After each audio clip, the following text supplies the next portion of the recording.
at the end of time, when I'm done teaching, when I am dead and gone, I don't want them talking about our trophies. I want them talking about the love that we felt. I want them talking about, that time we were laughing so hard that I was rolling around on the ground, barely able to breathe, because I feel safe enough to roll around on the ground in front of my students, and that it's going to be that feeling of love, as opposed to, oh man, you remember that trophy? That trophy was so shiny and pretty. No one talks about that. They talk about the connections. They talk about the moments they shared.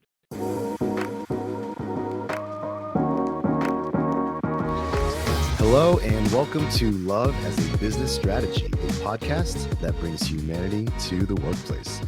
We are here to talk about business, but we want to tackle topics that most business leaders shy away from.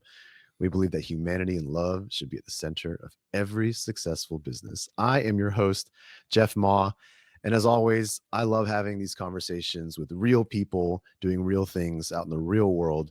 And so I'm excited for our guest today. His name is Matt Woodward, and he has been teaching music for over 20 years, 22, I believe. And he's been teaching at MacArthur High School in San Antonio since 2007. And Matt, welcome to the show, first and foremost. Thanks, Jeff. I appreciate that. If you're not watching the video, which statistically you might not be because our videos don't get a lot of views, but there are video components to this. Matt's got an incredible amount of, is that sheet music? What is that? It sure is. This is our music library. It's about 60 years old now. So like if you look up that corner, that's probably from like the 70s, and then down in that corner, we're talking 2010s, but this is all the music that our choirs have done over the last 60 years at this school. Yeah. And you can tell the papers get wider as you go down. Yeah, they sure do. So, Matt, fully up front, I'll load it up. You're not the typical guest to the show. You're not. That's we haven't had a high school teacher. Definitely haven't had a choir or music teacher. Yeah. But I'm really excited about this conversation because, love is a business strategy. The word love comes first, and really talking about really human things is, we always have something to learn. I have a lot of those, office, managers and that corporate executive experience in this space all the time. But I'm really excited to hear your story, and I know you have things that you can share with the audience here today. So I'm really, really excited. Absolutely, man. I got lots. I'm ready. Let's start with the basics. I mean, obviously music is a big deal in your life, but can you tell me, describe your passion, if it's beyond just music, and tell me how it came to be. Music is definitely a really big one, and it's a vehicle for the larger passion, which is connecting to people. As a kid who stutters, it was always really tough to connect, because all the other kids could talk and could play games, and it was great. And then I would try to talk, and they would immediately exclude me because I talked funny. So finding my way to be accepted was in choir, where I could sing and I was fluent and I was pretty good. So I kept doing it and I got really good. And then because I got really good, girls were suddenly attracted to me for the first time ever. And I really liked that. And I just kept doing it because I really enjoyed the way that music helped me feel and connect, and it helped me reach other people in a way that I couldn't have otherwise. Teaching is also a passion, in the same idea of, I really wanted to share the things that I had learned with other people, and to help them have their same moments of connection and the same moments of love I had felt. So those are kind of the big two. I love it. I love it. And when I just recently went to a meeting at my kids' elementary school, and they're talking about emotional intelligence and learning, through SEL. I don't know if you've heard of that. SEL. Oh yeah. Yes. Yeah. So I'm sitting there and I'm going, adults haven't even figured this stuff out yet.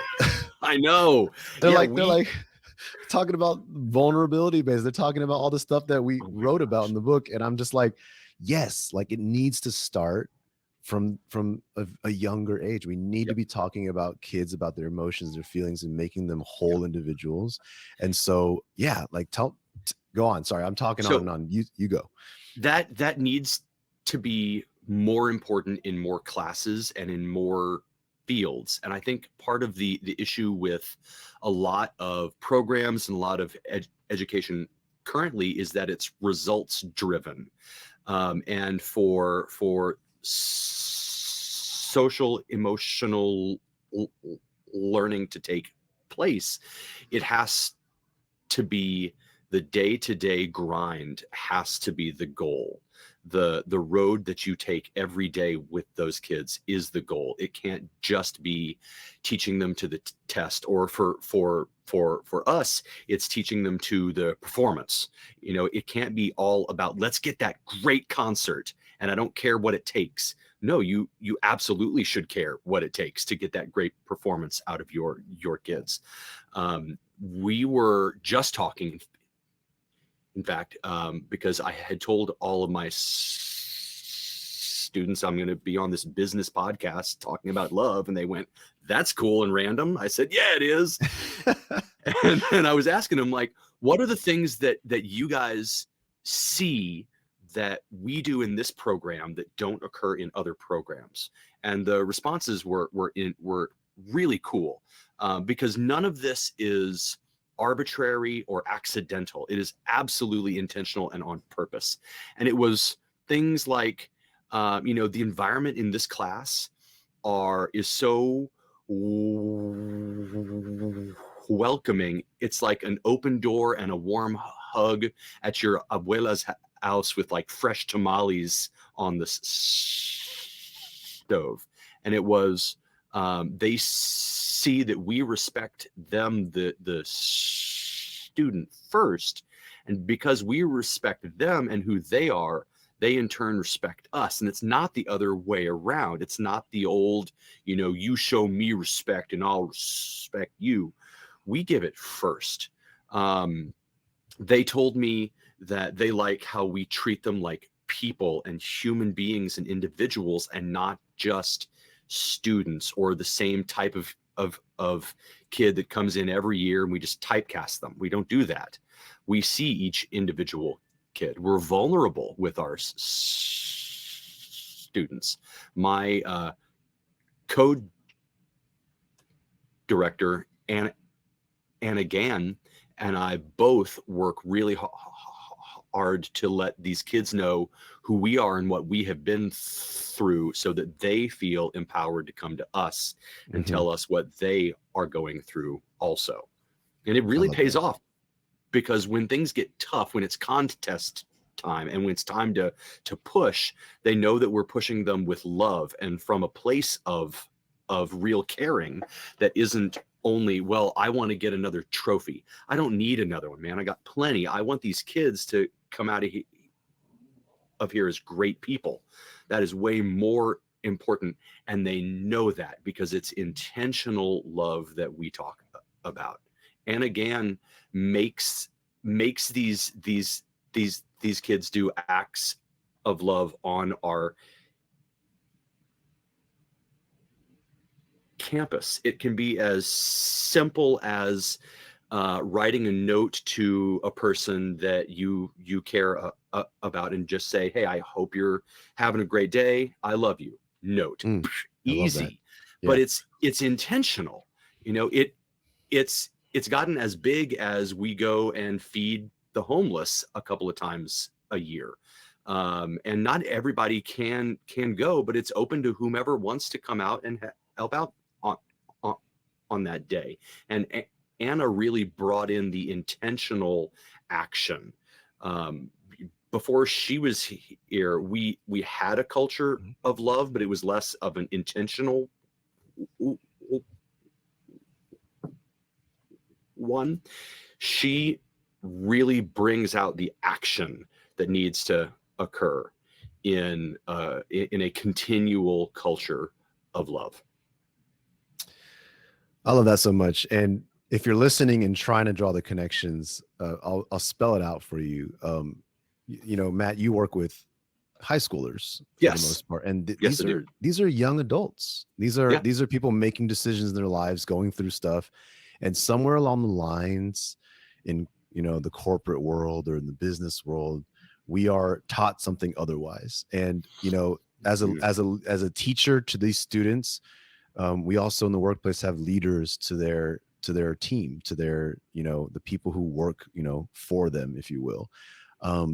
And that relationship to me is so, like, to me at least, is so clearly just comparable. Like, they are just the same concepts work. And in your example, the way the work, if we took what you're doing with these students and converted Mhm. it to how corporate America handles it, you would be, no, we're here just to win the next singing competition.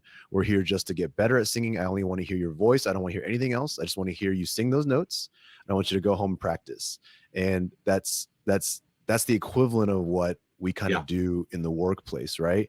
And that's it. so nothing you've said so far has been about singing. Everything you've said has been No. about acts of kindness and how we treat each other. And I love that. I love that we can have those conversations. And I'll tell you, I saw, a YouTube video of the acapella group of those Oh, kids yeah. singing. And these kids look like they're just having so much fun. You can tell that they're doing something that they're really passionate about, but with people that they really care about. It shows in the output of these types of things. So I just wanted to commend you for building that kind of foundation for these kids, because starting at that age is such like, I'm really passionate about how you were able to like start that then. And I hope that the hope is that it carries through into their adulthood. Yes. Yeah, we are intentional about talking about love, and we are on purpose. It's more important to us that they are good people than they are talented. And we tell them that at the beginning of every year. We say, as good as you are, you will absolutely not advance in this program if you also aren't a kind person, if you also don't give back. So we talk about servant leadership, and we've got student leaders that guide warm-ups, that guide classes. So we empower our students to run their own little programs and their own little shows, by telling them that you can go do this and you can be that upperclassman that was good to the underclassmen. And we used to have the ability to say, do you remember like that one or two upperclassmen that was not that good? And everybody would go, yeah, I remember that guy. They were terrible. But now we don't really have that example, because it's been 10 plus years of us focusing on the people as opposed to the outcomes.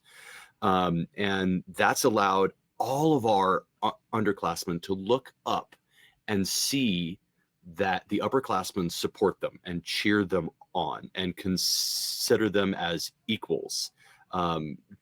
Earlier, I was asking them some prep things for this podcast, and one of them told me that one of the upperclassmen had reached out and congratulated her on a audition, not really even knowing who this kid is, but this upperclassman thought, I need to support this underclassman.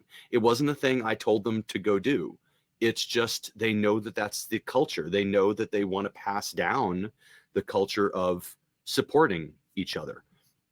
And it's really, really, really important that that's bigger than winning anything. That's bigger than being ready for the test or any of that. Because at the end of time, when I'm done teaching, when I am dead and gone, I don't want them talking about our trophies.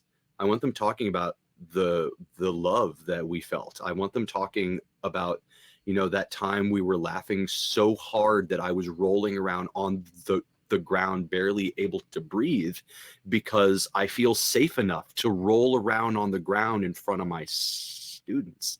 And that it's going to be that feeling of love, as opposed to, oh man, you remember that trophy? That trophy was so shiny and pretty.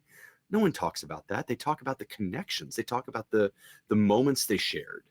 The music is certainly a part of that. Because I am a music teacher, Yeah. maybe I should talk a little about the Well, music. well, I want specifically, again, Yeah. connecting the dots to the audience here for this Yes. podcast, right?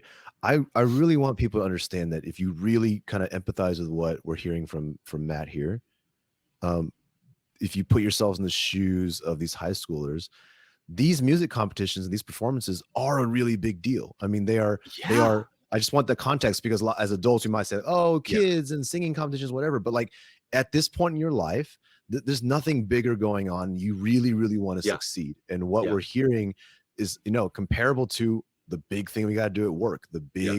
the big projects, the big deadlines, the big Yep. presentations, all these big things we're doing at work. It's the same, and I love Mm. that. Despite these big things going on, when the focus is on each other and supporting each other and loving each other, you actually get to the outcome Yep. together in a better way. That's what Oh I'm man, hearing. I can tell you that our contests are hundreds, if not thousands, of people that compete. Hundreds of different a cappella groups compete against us. And years ago, when we made the conscious decision to pick good people over talent, I was talking to a ranger, and I flat out just said, we're gonna cut all the poop head, arrogant kids that are jerk bags, and we're gonna take the really good people, because that's the culture I want to get.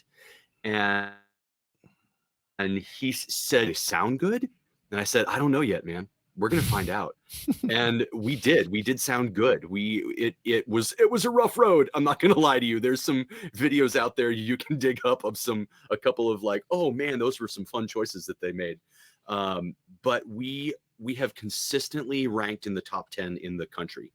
And I can tell you that there are groups with more talent, without question. Mhm. But we are able to showcase our connection to each other, um, because we spend so much time on it. And that connection is very attractive to other people. They see how much my kids love each other and how they like to help and support each other. And that in turn allows us to perform at a higher level. Yeah. And it shows up in other ways, again, to draw the Mhm. tangents into the workplace team, is like Please. you end up putting in extra effort for each other, not because you have to, but because you want to. You end up putting in the work and time that Yeah. really makes a difference. You end up Yeah. making every moment count, as opposed to just getting through the work.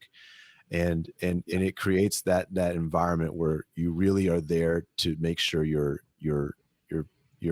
team doesn't fail, not because you want to Yes. be a superstar. Yeah. And that's another powerful thing that I'm hearing is, you put a lot of good talent together and everyone's kind of fighting for the spotlight and Yeah. trying to be, whereas you bring a good team with a good culture together, and they're going to prop each other up into the spotlight Yep. and support the person who's in the spotlight. So there's always got to be a soloist, Bingo. and Right. someone's got to sing the solo. Sure. Yeah. But the difference is it a team of people who are secretly fighting for that spot and secretly, Right. politics and, upset with, like, trying to like, sabotage each other so they can get Right. in that spot? Or is it people going, you know what, Kelly should be the soloist for this song Yep. because she would do the best job at making us sound great. That's And I saw, absolutely it. yeah, I love it. And Well, thank you. I, I've got go a ahead. saying that there is no I in choir, and the kids always laugh. But I really believe that deeply. Like, you can't operate a choir as an individual person. You can't be the bass that stands out. Like, I was that guy for sure. When I was younger, I thought, I'm going to prop everyone else up. I don't know how anybody tolerated me. I was so arrogant. And it took me a long time to get to where I could see that it really wasn't about me. It really was about the group of people.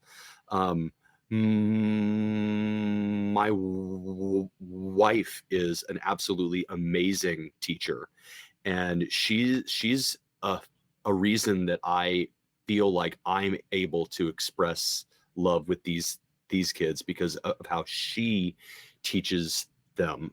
She taught at the school that feeds my program, and her kids love her to death. They would take a bullet for her because she focuses on the individual kid so intensely that they'll have entire days where they don't sing a note. They just talk about the music. They talk about the way it makes each kid feel. And that's really the root of this, is taking that time to communicate with each kid. How are you today? How does this song impact you today? And she does a great job of that. She is incredible, and I copy a lot of what she does in what I do. And that approach of tell me how you're doing, that a lot of other teachers maybe just don't do enough of. They don't take enough time to back away from let's fix the diction, let's fix the technique, and say, okay, let's talk about the human side of this program.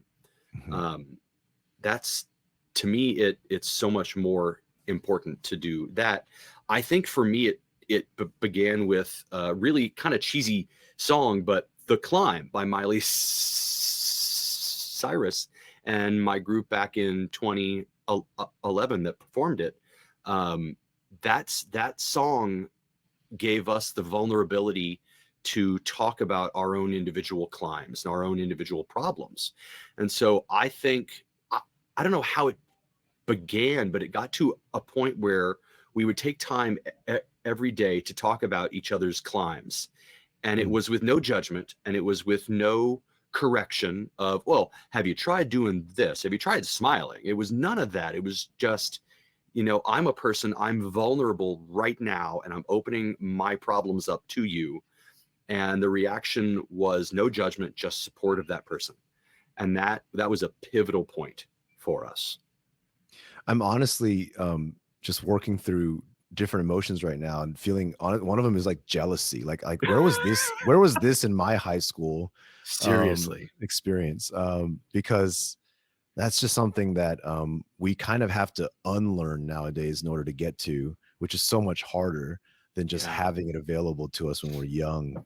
And wow, that's amazing. I hear that you make all your students sign an agreement. Yes. Can you talk a little bit about that? Sure. We have two. Caitlin Gallegos was my first co-director, and we came up with a conduct agreement, which was like their contract of how they should be. And it came out of a year where their egos got a little bit too big, and they began to do things that kind of you would think annoy parents, but then problems for us began to come up when their parents would say, oh, you can't go do this performance because you screwed up. And I would go, wait, but I need my tenor. He's real important. So we came up with this contract that Caitlin and I wrote out, and it just like the short version of it is that everyone will be committed, be punctual, show respect, provide constructive comments, be on task, remember to be humble and grateful. And then my favorite line, demonstrate conduct, becoming a champion. So they had to make sure at all times that they were at the level that everyone expected them to be at. And it started as you had to practice that. You had to learn it and really remember that you don't get to just go be the typical high school kid that goes to parties. You have to say, no, thanks, I'm not going. And I did tell them, like, you can say your choir director is going to yell at you to get out of those things if you need to. But we wanted them to realize that all of them together have to be a part of this. And then they all sign this at the same time, and they all agree to support each other in keeping up that goal. That's one of them. That was the first one. The second one is more of like a social dynamic one, and we created this with Anna Gann. And actually, my favorite thing about it is that Anna and I didn't really create it. The kids did. We were having issues with rumors and drama, and this girl was talking about this girl, and this guy was kissing this girl, and everybody was like, ah, blah, blah. Everybody was fighting about it. And at the end of the day, like, that's a communication breakdown. Like, when people talk about their problems and are honest with each other, those kinds of things don't come up. So we sat them down. I think it was like a week. We took a week of classes to talk about this and to fix this. And we typed it all out. And it's a 7-layer thing. And it's layer 1. If you have a problem with anybody else, you need to go talk to them about the problem. It cannot be text. It's got to be verbally speaking. And the next one is, if you can't go to talk to that person, then you can come talk to us, the directors. The next one is, if you hear anybody else spreading rumors or talking about anybody else in a negative way, shut it down, shut that discussion off, tell them come see us. And it continues from there in this way. It's very clear, like, if you have a problem with another person and what they said or did, here's what you go do. And my group came up with it on their own. And they all agreed, like, this is what we need to do and how we should treat each other. And they all agreed, signed it, and it's been a part of our audition every year, is discussing that.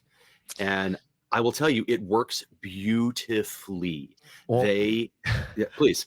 No, I was gonna say, it works beautifully because when you can get a group of adults to do the same thing, it works as well. It's like, it's like we forgot after, like, we think we're just too big for these like, because you hear these stories and they're high schoolers, and we're very easy to, to be honest, it's easy to dismiss that story as, kids, and they need these kind of extra guardrails. But I can't tell you how many fully grown adults who've been in the workplace for 20, 30 years, just finally get together and make some working agreements, get together and actually discuss how they want to resolve their issues and kind of sign on the line.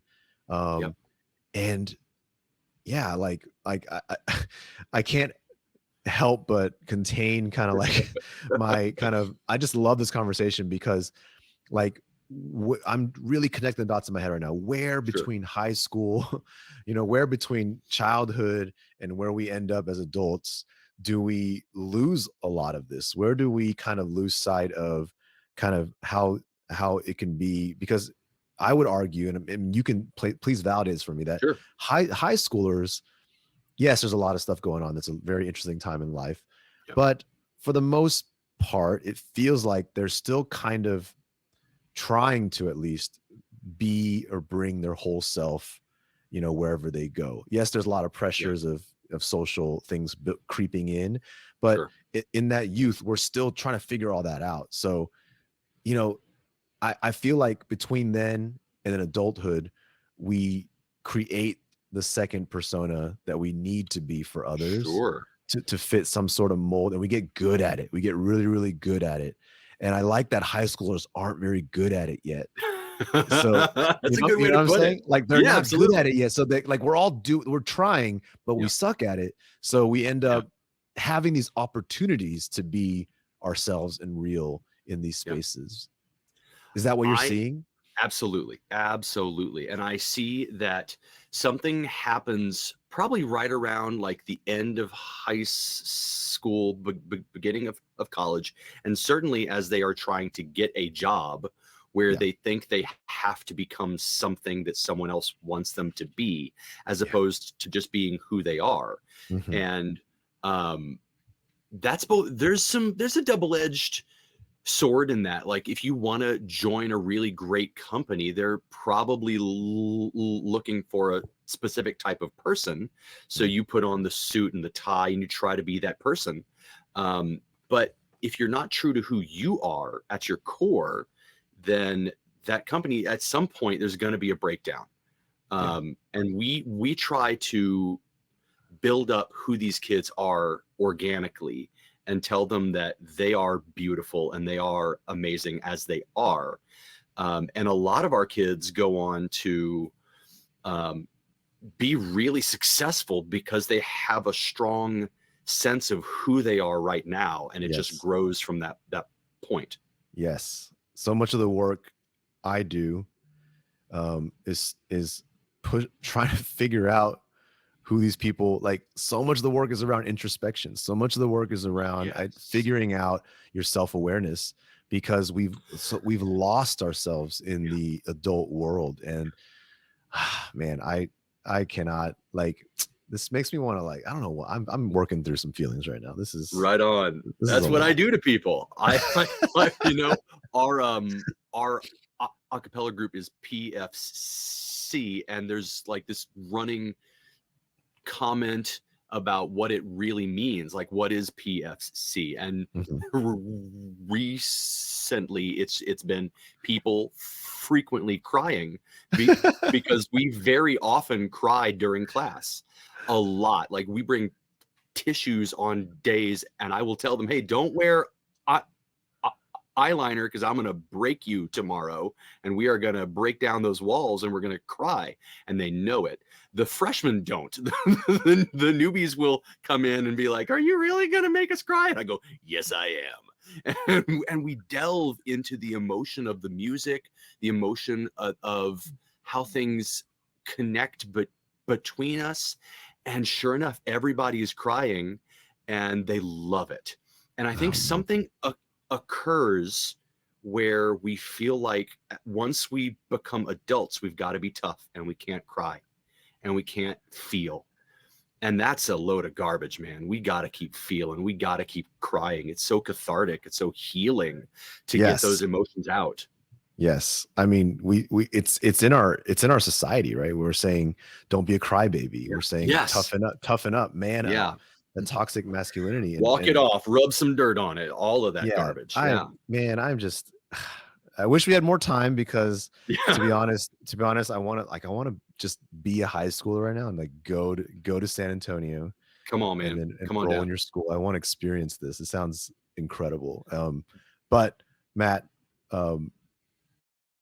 what an incredible conversation. Thank you so much for being here today. Thank you for sharing your story. Thank you, Jeff. I appreciate this. Yeah. And you know, I hope we get more chances to be in touch, maybe, you know, talk about more of this, but I'm really hopeful for, if you're listening, I really found a lot of impact in how this connects to the, I'll be honest, coming into the episode, I wasn't sure if it would all connect, but it's never been clear to me.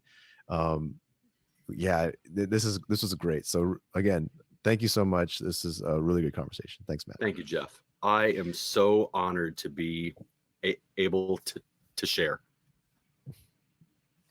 Awesome. And thank you to our listeners. As always, please do continue following and giving us your comments and your support.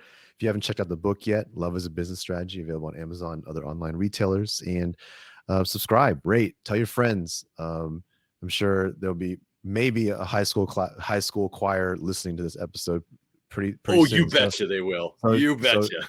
So shout out to the choir class at MacArthur High School. You got a good one. You got a good teacher here. So awesome. With that, we'll see you guys all next week.